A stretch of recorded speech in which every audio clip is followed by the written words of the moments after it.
Amado Padre, amado y único Señor y Dios, ruego en esta hora que tú seas propicio en este lugar y que tu Espíritu Santo haga aquello para el cual lo enviaste. Tú dijiste, Él tomará de lo mío y os lo hará saber. Así que ruego, Señor, que sea esta palabra cumplida en medio de tu congregación esta mañana. Y la gloria sea para ti. En el nombre de Jesús. Amén. ¿Sabe? Una de las cosas que nosotros podemos ver en la historia de la humanidad, y aún presente, hasta hoy, el día de hoy, vamos a ver en la historia de la humanidad, es el desconocimiento de Dios. El desconocimiento de Dios, de saber quién es Dios, quién es Jehová, ha llevado al hombre a hacer o a tener una conducta animista. Animista quiere decir aquellos que creen en las ánimas, que creen en los espíritus. Entonces, darle carácter de deidad a aquellos que no ven o no entienden. Por ejemplo, el Dios del viento, el Dios de la lluvia, el Dios del fuego, el Dios, ¿me entiendes? Entonces, eso se llevaba al hombre a pensar de esa manera y a empoderar esos eventos naturales. Luego de ello pasó a lo que se denomina como el fetichismo. El fetichismo es hacer una imagen de aquello. Entonces el hombre vino a darle culto a aquellos seres que consideraba sobrenaturales, ¿verdad? O poderosos como el sol, la luna, ¿verdad? Le dieron culto a los egipcios, al cocodrilo, al león, a la vaca, que venidas de dioses, que eran intocables, y así el hombre, y al hombre mismo, lógicamente. Entonces ahí se cumple que por no conocer quién es Dios, el hombre y nosotros mismos vivíamos antes, si vemos por un momentico por el retrovisor, que antes éramos así.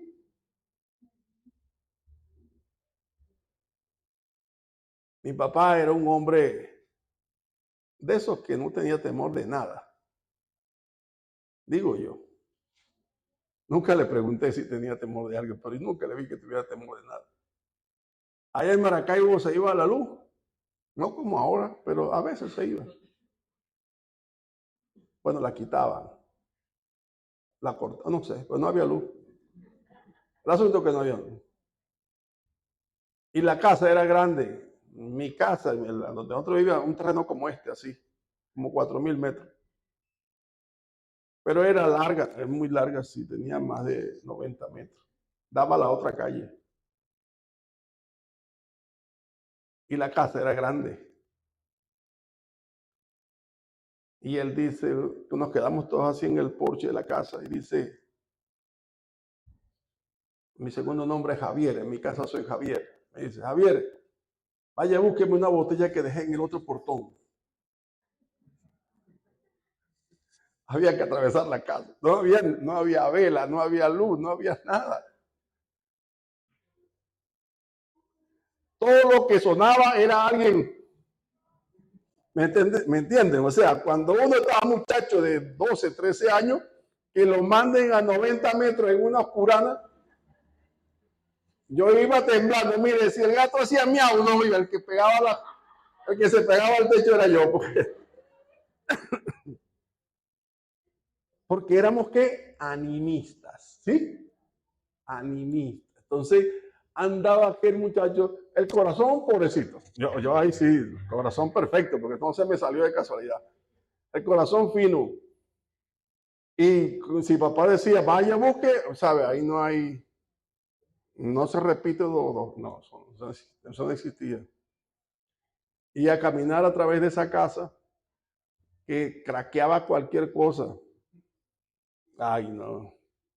Y teníamos 4 perros, y si el perro me veía, me ladraba. Ay, no. Pero bueno, cumplí la tarea. A eso me quiero referir, que nosotros nos enseñaron, y si usted ve y oye hablar a su mamá o su abuela, ya estamos hablando de los años 40, todavía era más acentuada la cosa. Y luego nos convertimos en fetichistas porque hicimos de la figura de un hombre, ¿verdad? Un ídolo. Entonces, ¿por qué? Porque le rendimos culto. ¿Por qué? Porque no conocíamos a Dios. Entonces, algún hombre que fue un buen hombre, que fue un médico, que tenía unos bigotes como los míos y que tenía un sombrero que yo no uso, entonces le hicieron figura y tomaron ventaja de ahí, ¿me entiendes? Y hicieron muchas cosas y él ni siquiera dijo, háganlo para que, yo estoy haciendo esto para que me lo hagan después. No, el pobre hombre ni sabe lo que él pasó. Así como aquellos mártires de la época que nos enseñaron en la religión que nosotros nos criamos en el catolicismo, que llegábamos al culto y ustedes no se acuerdan cuando llegaba al templo que veía aquel montón de velas y usted ponía una ofrenda y prendía una vela, ¿verdad? Y no digo las mujeres con San Antonio, ¿verdad? Que lo tenían, pobre hombre. Pobre hombre, no.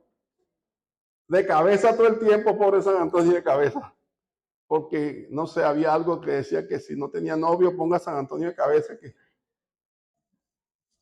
éramos entonces? La verdad, veníamos de ahí. ¿Por qué?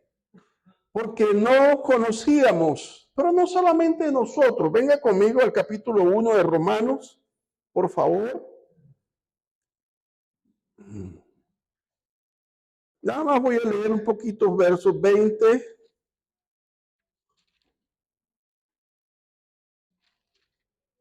Versículo 20,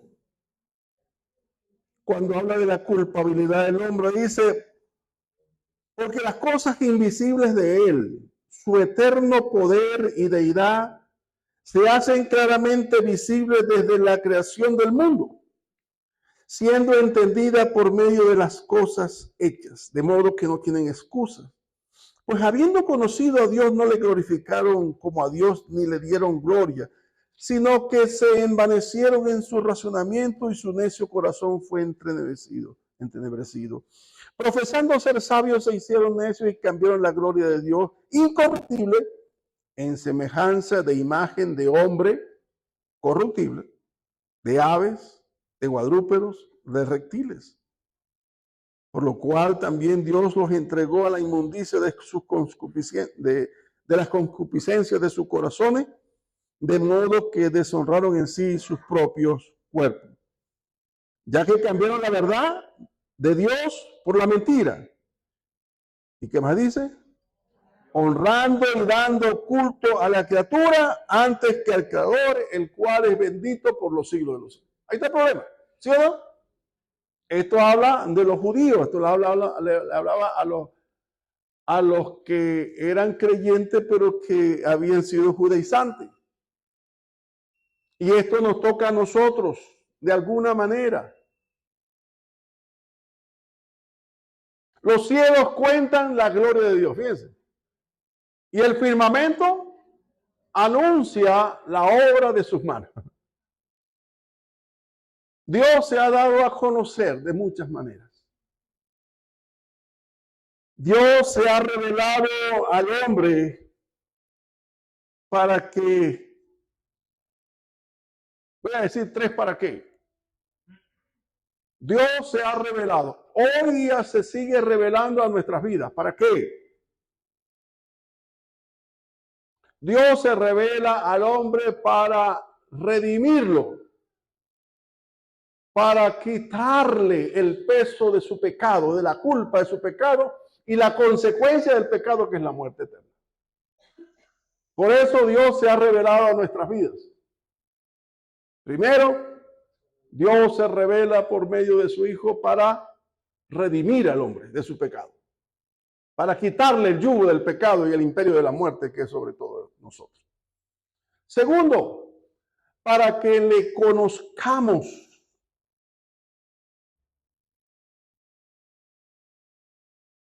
para que le conozcamos.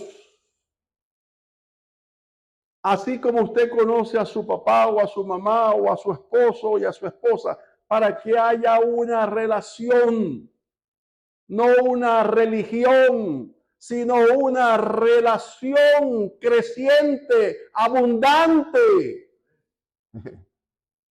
una amistad que antes no había. Una relación de padre e hijo.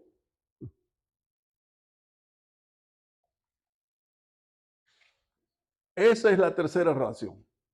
Uno, para redimir al hombre. Dos, para que le conozca. Y tres, para establecer una amistad. ¿Sabe? Entiendo que cuando uno no tiene esa primera revelación de Dios, uno no entiende lo que están diciendo. Lo digo porque veo por el retrovisor mi propia vida. Y a mí me predicaron el evangelio muchas veces. Y por ese principio de buen oyente o por esa educación que mamá nos enseñó, yo le escuchaba a la persona, pero es que mi mente estaba totalmente divorciada de lo que estaban diciéndome. Ni me interesa, pues. Pero no podía decir, no me interesa. En la universidad me hablaron y yo me resbala. Pero cuando Dios tiene un propósito con alguien, ni que vuestra dispersión fuese hasta el extremo de los cielos. Cuando Dios tiene un propósito con alguien, ni que corras, ni que huyas, ni que te montes en un barco que vaya para Tarsis. No le recomiendo, si hay un barco por ahí, un transatlántico, un crucero que diga Tarsis. No se monte ahí. Porque va a tener una experiencia como la de Jonás y no va a ser muy agradable. Quizá exagero un poco y perdonen mi exageración. Pero creo que nosotros difícilmente podemos algún día en nuestra vida alcanzar a entender la magnitud de esta gracia de la cual hemos sido objeto.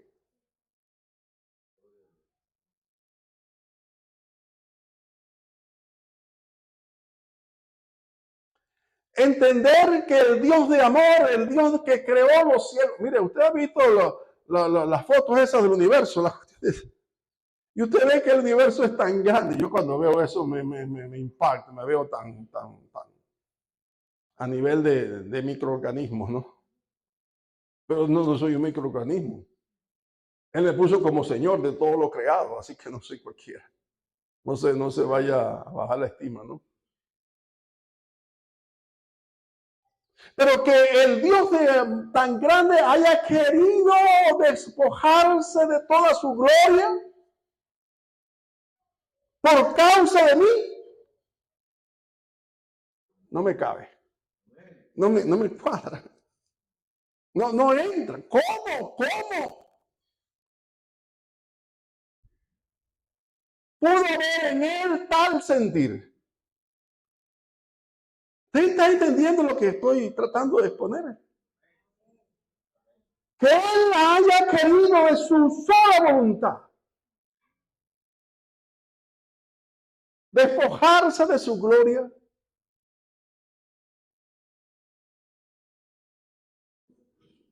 para redimirnos a los que él ya ha escogido, para llamarnos a cada uno por su nombre, para darnos de su vida, no darnos una palmada o un curso de coaching para motivarnos. No. Estoy hablando de redimirnos del yugo del pecado, no de cualquier pecado. Todos estamos bajo pecado. No hay justo ni siquiera uno. Pero Él ha querido de su conocimiento, de su omnisciencia, de todo lo que Él es, escoger un grupo que no son 144, por cierto.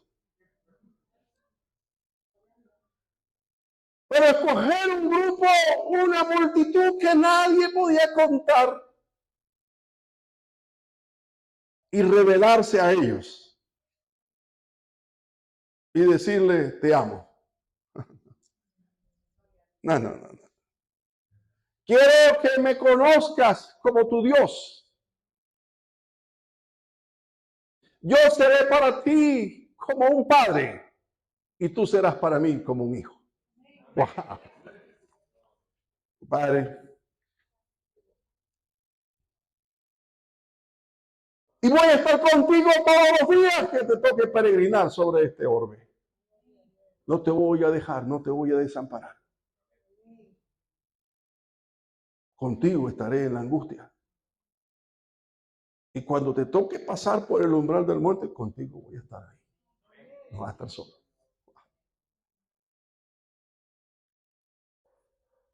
Qué Dios tan grande tenemos.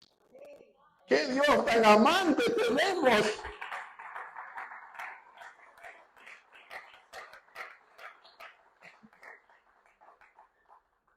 Y por eso digo, me cuesta pensar que todos nosotros podamos llegar a la plenitud del conocimiento de esta gracia. Y le ponemos pero, le ponemos objeciones, le ponemos cierta reserva. Por favor. ¿Cuántos días vas a durar aquí en la tierra? ¿Cuántos años? ¿Cuántos crees tú? ¿Cuántos? Ponte un microchip aquí, ponte otro microchip aquí, otro por aquí. Va a durar 100 años, 120 años. Pero algún día te van a despachar. ¿Y la eternidad cuántos años son? Como dijo alguien, no sacrifiques en el altar de lo temporal lo eterno. No desprecies lo eterno.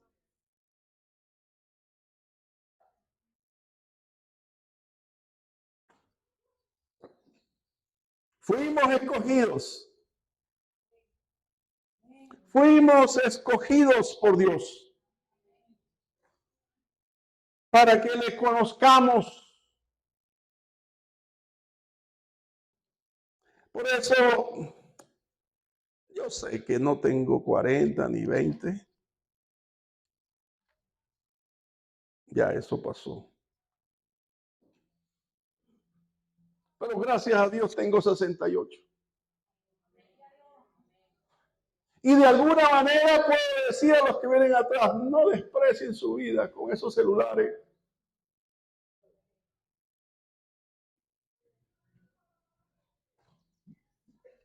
Porque es una manera de cautividad.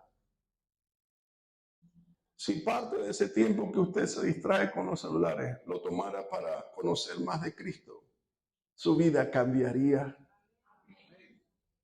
Y su gemir se convertiría en alabanza. Se lo aseguro, hermano, se lo aseguro.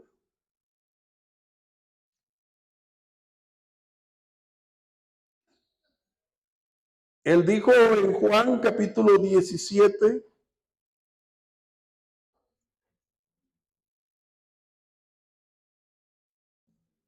esa oración preciosa que hace Jesús por sus discípulos. En Juan capítulo 17, él dice así, Padre justo, el mundo no te ha conocido. Fíjense lo que estoy hablando de no conocer a Dios.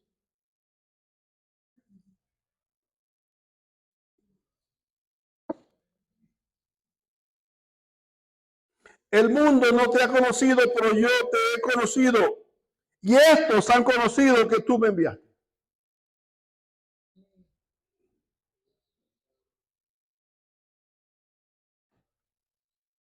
Y les he dado a conocer tu nombre, y lo daré a conocer aún más, para que el amor con que me has amado esté en ellos y yo en ellos.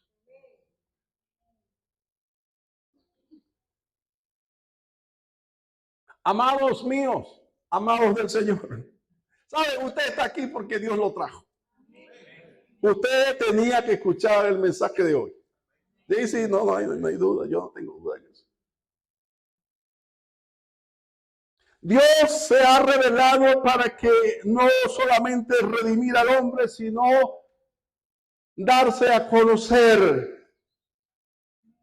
Usted no puede conocerlo solamente porque es Dios. No, usted no conoce a Dios y solamente dice que es Jehová. Usted no conoce quién es Jehová. Porque Él dice, le he dado a conocer tu nombre. Y aquí el nombre se define por el carácter que tiene Dios. Y Él dice, he dado a conocer tu amor, que eres Dios de amor. Ahí está parte del carácter de Dios.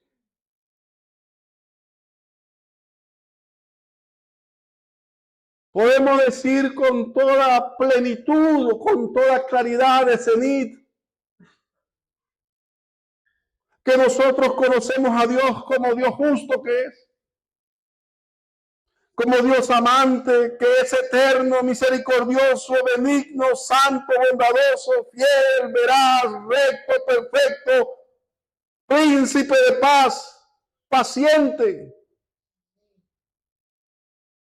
todopoderoso, omnisciente, omnipresente, único, eterno. ¿Cómo no voy a vivir seguro?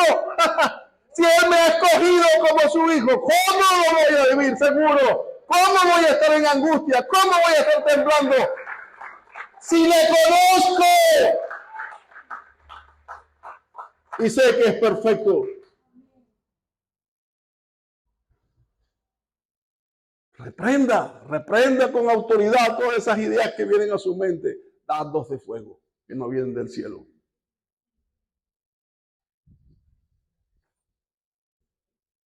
¿Cómo no voy a tener una actitud ante la prueba? Si por medio de su Hijo Él me enseñó. Él me está enseñando a ser manso, obediente, humilde, santo. Óigame decir, déjeme decir esto. Una pregunta existencial. Si soy realmente quien digo que soy, puedo decir soy nueva criatura y estoy en Cristo. Soy un hijo de Dios por la gracia de Dios. Amén. Yo no voy a decirle que no. ¿Quién se lo va a decir? Nadie puede cuestionar eso, pero óigame. Nuestras vidas tienen que tener una actitud valiente. Mira que te mando que te esfuerces y seas valiente. Un hombre de fe tiene que ser valiente. ¿Me entiendes? Porque tiene convicción. Porque cree que va a llegar lo que nadie ve. Tiene que ser valiente.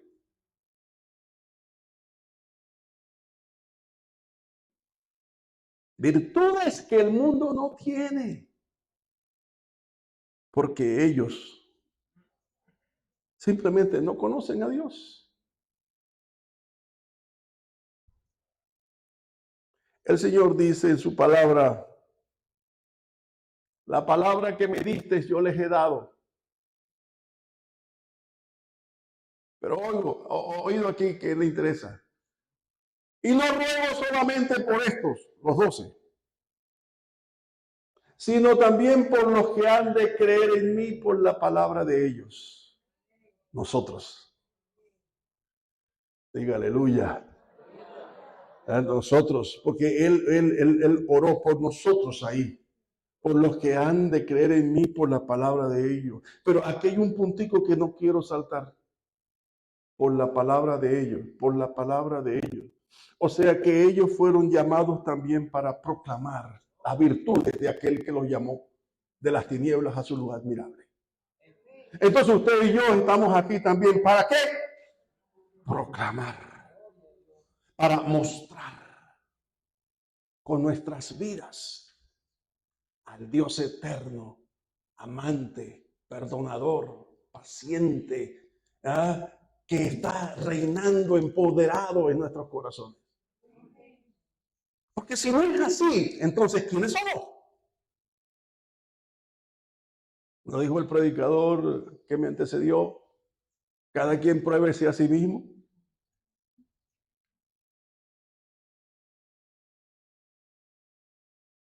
¿A dónde quiero llegar con esta introducción? Nosotros tenemos que estar seguros en quién hemos creído. Porque ese es el fundamento de nuestra estabilidad. De nuestra vida, el fundamento es Él. Así que Dios nos escogió, pero Él para redimirnos tuvo que pagar el precio. Porque sin derramamiento de sangre no hay remisión de pecado. Y Él no va a contradecir su propia ley. Así que por eso Él se hizo carne. Y cuando digo Él no es un artículo, es Dios se hizo carne.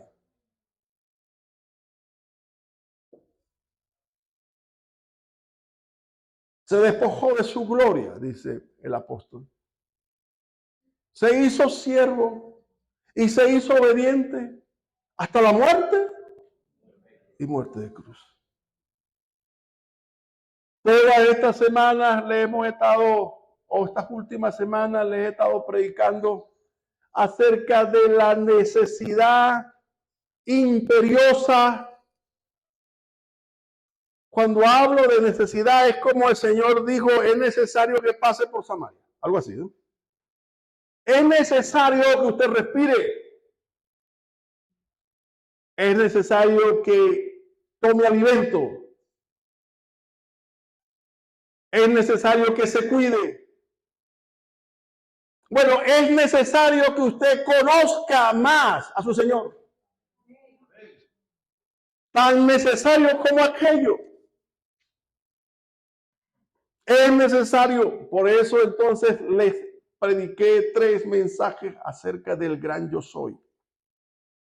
Jesús es el gran yo soy.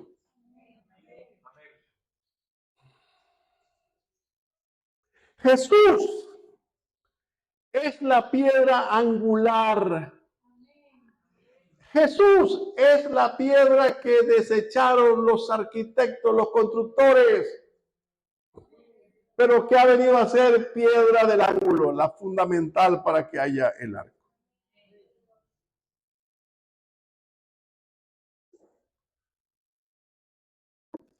Entonces, por medio de Jesús, usted y yo conocemos al Padre. No hay otro, no hay otro, no hay otro, no busque otro. Solo por medio de Jesús usted puede conocer al Padre y entender lo que el Señor dijo en Juan capítulo 10, versículo 30. El Padre, yo y el Padre, uno somos. Se da cuenta, voy a empezar a caminar por caminos un poco escabrosos, pero se da cuenta que no va a ser muy fácil entender con esta racionalidad. Por eso tenemos que decir, Señor, tu espíritu me revele, tu espíritu me confirme la palabra que estoy escuchando. Y ponga en mi corazón paz, pero no solamente paz, inquietud de conocer más de lo que dice el predicador. Y esto lo vamos a desglosar más adelante cuando él dijo, el Padre y yo uno somos. El que me ha visto a mí. Yo creo que los que los estaban escuchando no entendieron. Pero voy a sentarme aquí en el punto número 1.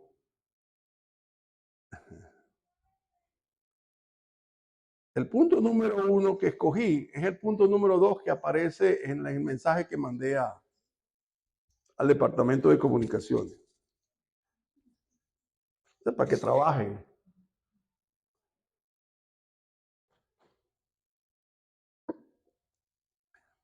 ¿A quién tenemos que conocer? A Cristo. ¿Sí? Tenemos que conocerlo. Mire, si alguien quiere saber de Cristo, aquí estamos nosotros. ¿Eh? Unos espadachines. Podemos esgrimir el conocimiento que Él nos ha revelado. No decir aleluya, gloria a Dios, sí, Él es Cristo, Él es el Salvador. No, ya va, venga acá. Móntese desde el origen.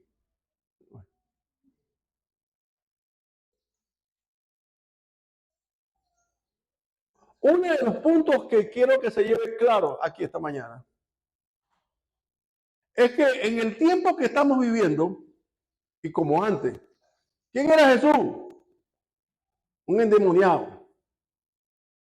Así le decía, ya te vaya, déjeme entrar en materia, es que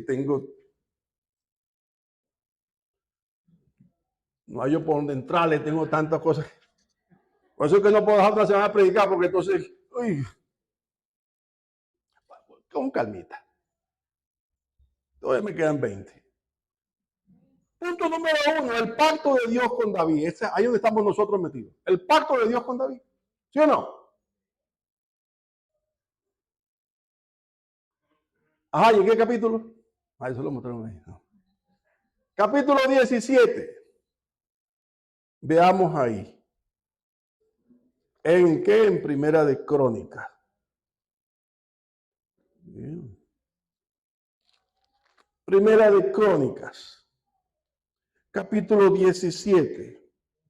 Es largo el pasaje, pero cuando usted tenga tiempo esta tarde para leer todo el capítulo, solamente voy a referirme quizás a 4 o 5 versículos. Desde el verso 11, él dice, cuando tus días sean cumplidos para irte con tus padres, levantaré descendencia después de ti, a uno de entre tus hijos, y afirmaré su reino.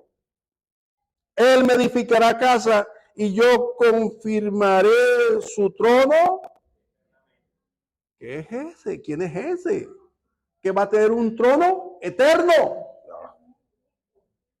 Esto no se ve antes. Usted sabe que las mujeres siempre son así. Uno está hablando y él va diciéndole a uno al final, lo llevan uno. Qué cosa. Gloria a Dios. 13. Aquí el 13, ese sí lo pueden leer. A ver, ¿cómo dice el 13?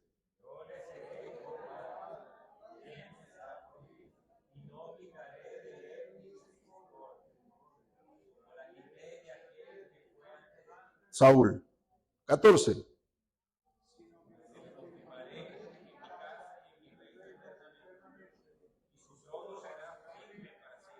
Su trono será firme para siempre. Óigame, ese que voy a levantar de tu descendencia, busque Mateo capítulo 1, no lo busquen aquí, esta noche, esta tarde en la casa, busca cómo es la genealogía de Cristo, y usted se encuentra que él viene de David, ¿sí o no? Y el pacto davídico que nos toca a nosotros, nos compete a nosotros, estamos metidos aquí, ¿verdad? Y nosotros no somos el templo que está allá en Jerusalén, la pared esa que está, no. Nosotros somos la casa que él había de edificar, porque dice la palabra que somos templo y morada del Espíritu de Dios, ¿sí o no? 1 Corintios 3:16. No saben cuánto me estoy gozando esta mañana.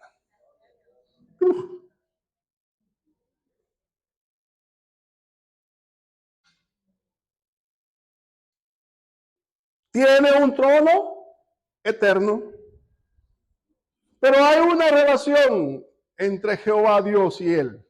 ¿Cuál? ¿Cuál? Yo le seré por padre y él me será por hijo. Interesante. ¿Se acuerdan Isaías 9:1? Y dice, porque un hijo nos es nacido, hijo nos es dado, y el principado sobre su hombro. ¿Y qué más dice? Vamos a buscarlo, que no se recuerda. En Isaías capítulo 9.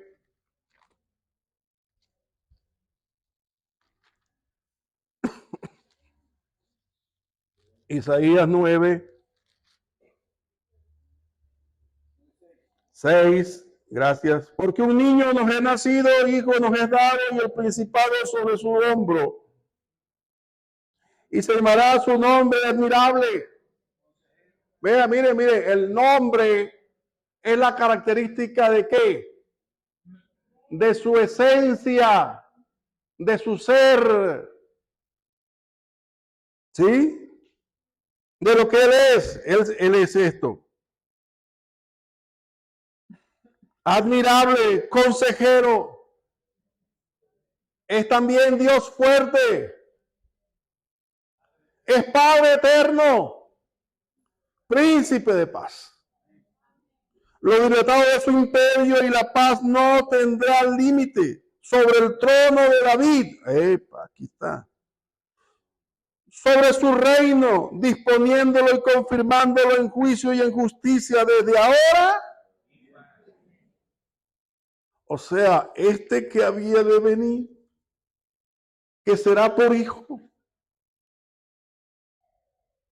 y Dios le será por padre, también es Padre eterno y Dios fuerte. El Padre y yo uno somos. ¿Me están copiando? Lucas 1:30 al 35. Dice, será Lucas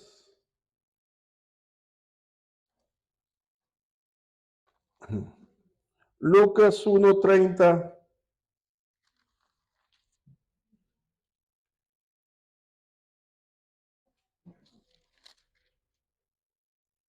Dice, entonces el ángel dijo a María, no temas, porque has hallado gracia delante de Dios. Bendita María.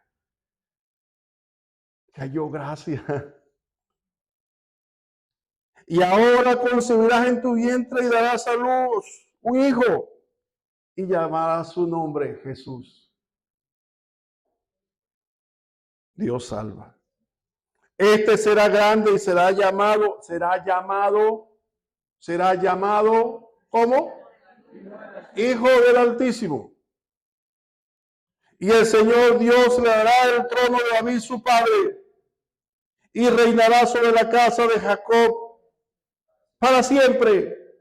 Y su reino no tendrá fin. Este es aquel en quien yo he creído, a quien le he entregado mi alma, a quien le he entregado mi vida, aquel cuyo reino no tiene fin, aquel que viene del Padre y que es uno con el Padre. Por eso estoy seguro, por eso puedo caminar confiado.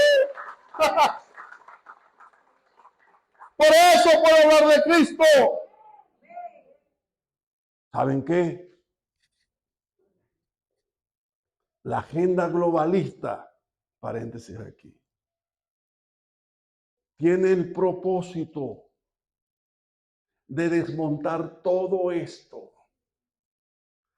Epa, esa agenda globalista son unos niños. Satanás y todas sus huestes tienen el propósito de desmontar todo esto. Y ustedes que son creyentes tienen el propósito sobre ustedes para que no se distraigan en las computadoras y en los Atari y en los jueguitos y en los tumbatumbas y en los jeques. Yo no sé cuántos juegos hay, yo no juego ya eso. Pero que se entretengan en tantas cosas y piensen lo que la gente dice. Tú puedes, yo me lo merezco, tú eso. Y esas teologías bobas que andan por ahí. ¿Para qué? Con el propósito de que usted no conozca a Cristo. ¿Eso es lo que quieren? Como dice Mateo 24. Mirad que nadie os engañe.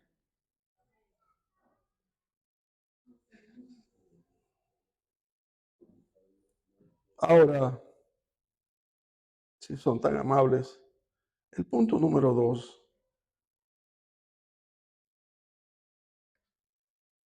El punto número 2.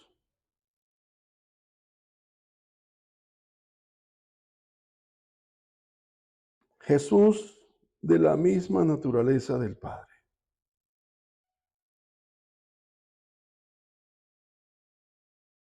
Punto número 2. Cristo de igual naturaleza del Padre. Por eso digo que, fíjense, dije al principio, nos va a costar, sí, a muchos les va a costar mucho entender la magnitud de esta gracia. Pero Pablo dice que hasta que todos lleguemos a la unidad de la fe, al conocimiento del Hijo de Dios, a un varón perfecto, lleno del conocimiento de Dios. No se conforme con la mediocridad de conocimiento que tiene hoy. Empeñese en conocer más a Cristo. Eso no se lo van a dar los cultos en la mañana. Ahí le van a dar la chispa. Espero que la paja no esté mojada, sino que se encienda la luz. Aquí la directora dijo un texto en Juan capítulo 1, versículo 1.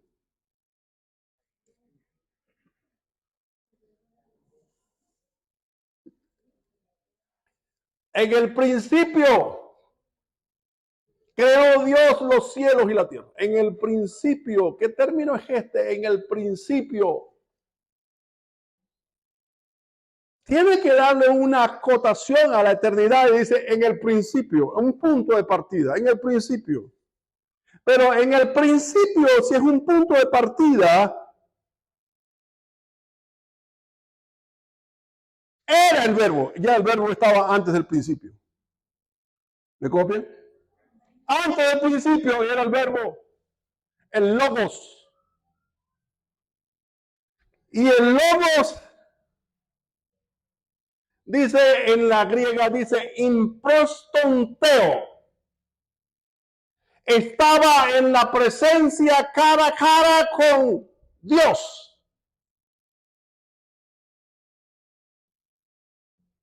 Y dice, busquen el diccionario Strong. Y Dios era el verbo. No el verbo era Dios, sino Dios era el verbo. Bendito sea el Señor. Lo dijo muchas veces. Le dijo a la samaritana, yo soy el Mesías. Le dijo a aquellos hombres, dice, yo soy el pan de vida. Yo soy la luz del mundo. Yo soy la resurrección y la vida.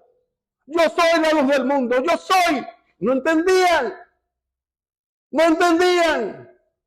Estaba velada esa mente. Pero a nosotros Él ha querido revelarse. No somos mejores que ellos, pero Él ha querido mostrarse y quitar el velo de nuestra mente, de nuestro corazón y poder ver en Él el gran yo soy. ¡Aleluya!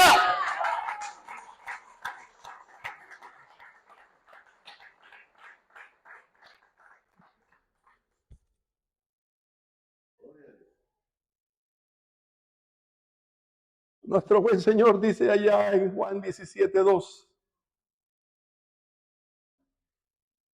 Ya terminé el trabajo, Señor, que me diste que hiciese. Ay, tan bello. Él siendo hijo o estando en la condición de hijo, esa segunda persona de la hermosa Trinidad, dice, ya he acabado la obra que me diste que hiciese. Pero ¿sabe qué anhelo, papá? Mira, quiero pedirte algo. Devuélveme la gloria que tuve contigo antes que el mundo fuese. Aleluya. No está hablando de cualquier gloria, sino la gloria de Dios. La que compartimos acá, allá en Princeton, Tennessee. Tú y yo estamos en gloria. Una de las estrategias de nuestros enemigos. O sea, usted y yo tenemos enemigos. Eso no lo... No, yo no tengo enemigos. No, si usted no tiene enemigos, está mal. Porque no tenemos lucha contra carne ni sangre, sino contra... Si usted no tiene enemigos, está bien mal. Está de aquel lado. No está de este lado. ¿Me está entendiendo? El mundo favorecerá, dígame. Dígame. A ver, a ver, a ver. El que quiera hacerse amigo del mundo se constituye en qué? Usted dirá qué va a hacer. Una de las estrategias de los enemigos es degradar a Jesús de cualquier manera. Primero, hacerlo ver como el Hijo de Dios. Negativo. Y por eso fingen con una mamá y un niño. Cuando usted habla de hijo, ¿en quién piensa? En su hijo. Y todo lo que hable de hijo, ¿en quién piensa? El que parió, pues el que. Entonces, cuando piensa de Jesús como hijo, ¿en qué piensa? En su hijo Pedro, en su hijo Manuel, en su hija, ¿me entiende? Pero cuidado, porque hay una estrategia subliminal que se está metiendo de alguna manera en los corazones, aún de los creyentes, y degradan a Cristo de verlo solamente como hijo y no como Dios que es. ¿Me entiende? Antes que Abraham fuese, yo soy. Él es el Dios eterno, que se despojó de su gloria, que se hizo hombre, que en la condición de hombre fungió como hijo para modelar en nosotros o ante nosotros el modelo de hijo que Dios quiere redimir y formar en nosotros. Ese es el hijo que él quiere. Por eso es que en la Septuaginta o en el lenguaje griego usted no va a conseguir nunca que hable de Cristo como hijo y use la palabra griega tecnón. No, porque tecnón es para los que son engendrados. Pero usted va a encontrar en todas, hasta en la hebreo, en la Septuaginta, usted va a encontrar la palabra jaío, se pronuncia jaío y se escribe H-A-U, no, ninguna J. H-A-O-U-I-S. Judíos. Se pronuncia judíos. Y eso es lo que habla de aquel que, el hijo que representa o que refleja el carácter del Padre. Por eso Romanos capítulo 8, verso 14 dice, y todos los que son guiados por el Espíritu de Dios, estos son judíos. Judíos, los que reflejan el carácter. Por eso cuando hablé del carácter, hay algo que no puede esperar.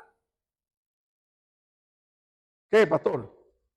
Que si usted dice que es un hijo de Dios, hay algo que no puede esperar. A ver, dígame. Porque si usted ha sido bautizado en el Espíritu Santo, ha recibido la gracia de la vida que trae el Espíritu Santo, porque él es portador de la vida que está en Dios. ¿Y el carácter del Espíritu Santo cuál es? El carácter, ¿qué caracteriza al Espíritu Santo? Amor, gozo, paz, paciencia, benignidad, bondad, fe, mansedumbre y templanza. ¿Sí o no? Entonces no me diga que no puede amar como Dios ama. Porque dice la palabra que la esperanza no avergüenza, Romanos 5:5, porque el amor de Dios ha sido derramado en nuestros corazones por el Espíritu Santo que nos ha sido dado. No me diga que no puede perdonar. Como Él lo perdonó, porque todavía no ha entendido lo que ha significado el perdón de Dios para su vida. No hay nada.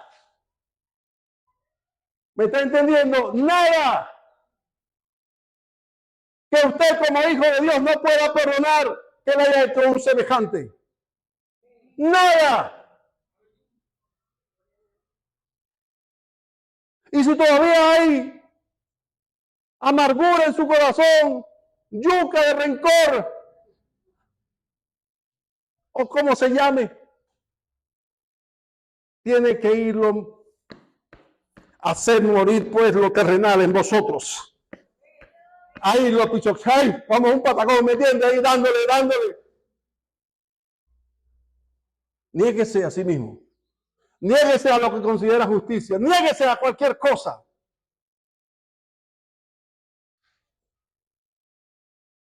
Ahí comenzamos a entender lo que es la gracia de Dios sobre nuestras vidas. Ahí empezamos a entender,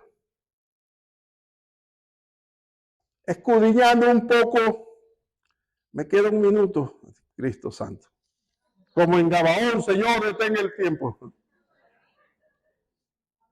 Pero es importante que esté cuando yo le digo, desde siempre las potestades han usado instrumentos humanos para degradar a Cristo, para levantar otros que se parezcan a Él, otros que... Y entonces crear distorsión, de tal manera que cuando lleguen aquí los creyentes, ya no saben quién creer y creen en Cristo medianamente, ahí como a un prototipo de eso de computadora. No, mire, oye bien, los testigos de Jehová, buscando la doctrina de los testigos de Jehová, creen que Jesús es un ser creado. La primera de la creación de Dios fue Jesús. Y en su vida comienza en el cielo. Y creen que es una entidad separada de Dios. Por lo tanto, no es Dios. Uno. Los gnósticos de aquella época. Jesús es el mensajero de la luz. Figura redentora. No nació en un cuerpo material, solo apareció como humano para enseñarnos cómo volver al uno. El uno es Dios. O sea, Jesucristo fue un oleograma. Por lo tanto, no es Dios tampoco. Los judíos consideran a Jesús el más influyente y dañino de todos los falsos profetas. Porque el Mesías no ha llegado. Por lo tanto, no es Dios. ¿Se dan cuenta? Que no son cualquiera. Estoy hablando de los grupos monoteístas.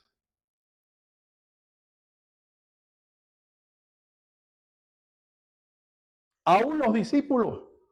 ¿Cómo, pastor? Sí, los discípulos. Así que, ¿cuántos discípulos de Cristo hay aquí esta mañana? Bueno, ustedes serán mejores que los que caminaron con Él. Pregunto, ¿serán mejores? ¿Serán ustedes más aventajados? Bueno, eso se queda ahí. Después hacen una encuesta. Pero la pregunta que quiero hacerles es que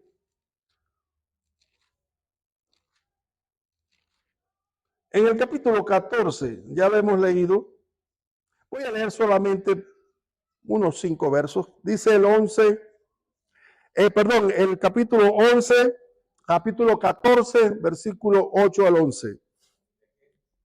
De Juan. Ese pasaje muy práctico, que Felipe le dijo, Señor, muéstranos al Padre y nos basta. Mire, menos mal que no me lo preguntó a mí, porque le doy con la Biblia. Oye, pero es que el tipo ha caminado 3 años con él. Ha visto las obras que él ha hecho. Ha oído las enseñanzas que ha dado. Qué bien la mente de Felipe. Mire, por eso Mafalda agarró a Felipe como uno de sus personajes. Porque tenía en su cabeza un invento cualquiera, ¿me entiende? El llanero solitario o Aquaman o no sé qué cosa. Esto estaba perdido. Señor, muéstranos Por eso el Señor es Dios paciente, ¿me entiendes? Él elonga el tiempo. Ya, Felipe. El verso 9 que dice, tanto tiempo, esto es decirlo, esto es una pregunta como, como contenido, ¿verdad? Como expresado. Tanto tiempo hace que estoy con vosotros, Felipe, y no me has conocido. Es como lastimero, ¿verdad? Como, óchale, no me has conocido.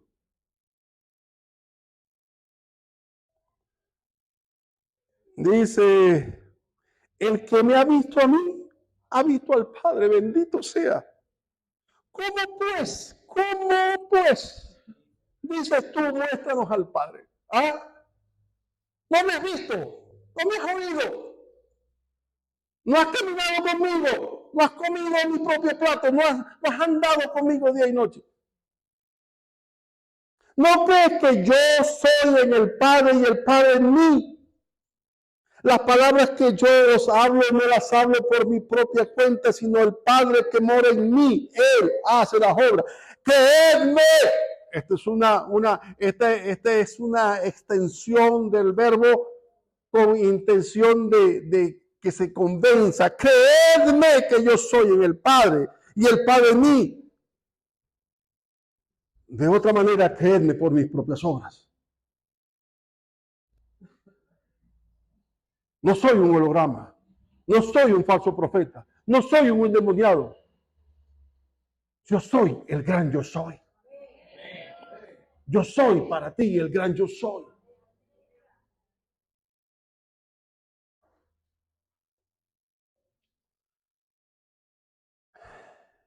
¿Qué cosa? Tanto tiempo.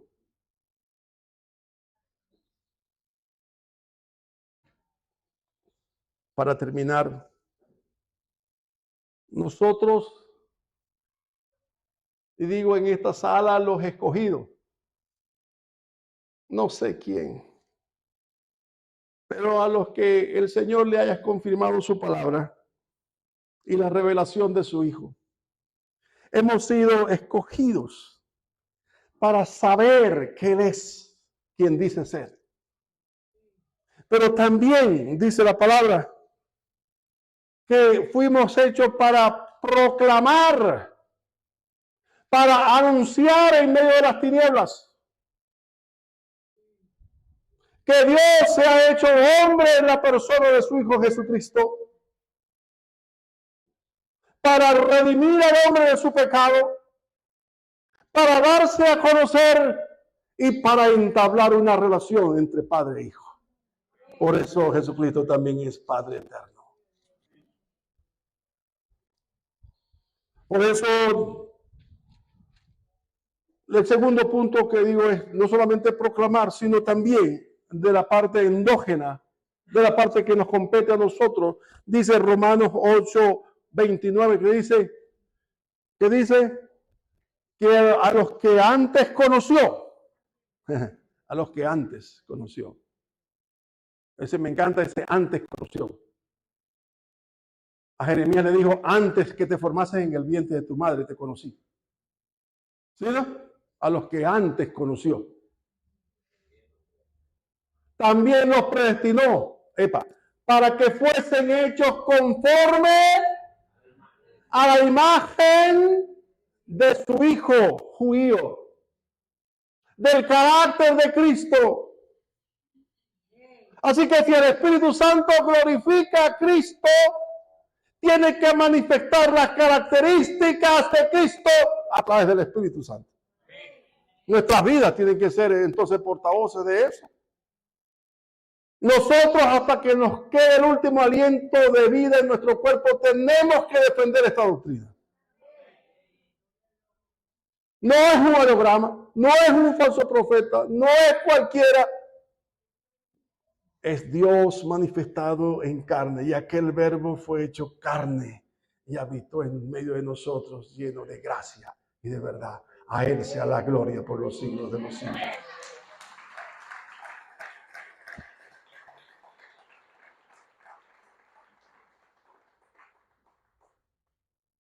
Le invito a ponerse en pie para la advenedición, la bendición final.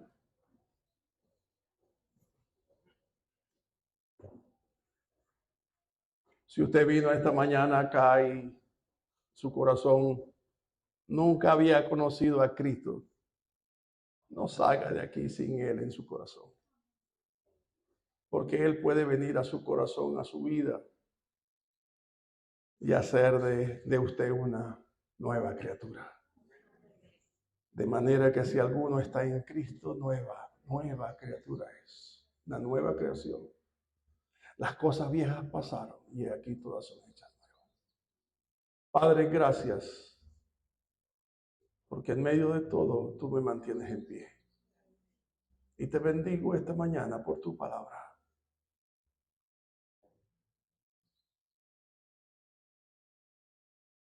Señor, no soy digno de proclamarla, pero tú me escogiste para ello. Y estos que tú llamaste hoy, los escogiste para que la escucharan. Yo ruego que la atesoren en sus corazones. Si tu Espíritu Santo les confirma a cada uno que cada palabra es según tu Espíritu y es verdad, que la guarden. Que haga que esta palabra se empodere sobre sus corazones, reine sobre sus corazones. Que sea una roca para su vida, donde quiera que vayan. En esta hora bendigo la Grey, bendigo a los que se congregan en este lugar. Bendigo cada una de sus vidas, de sus necesidades. En esta hora, Señor, sé tu propicio y extiende tu mano sobre todos y cada uno de ellos, para la gloria de Cristo. Amén.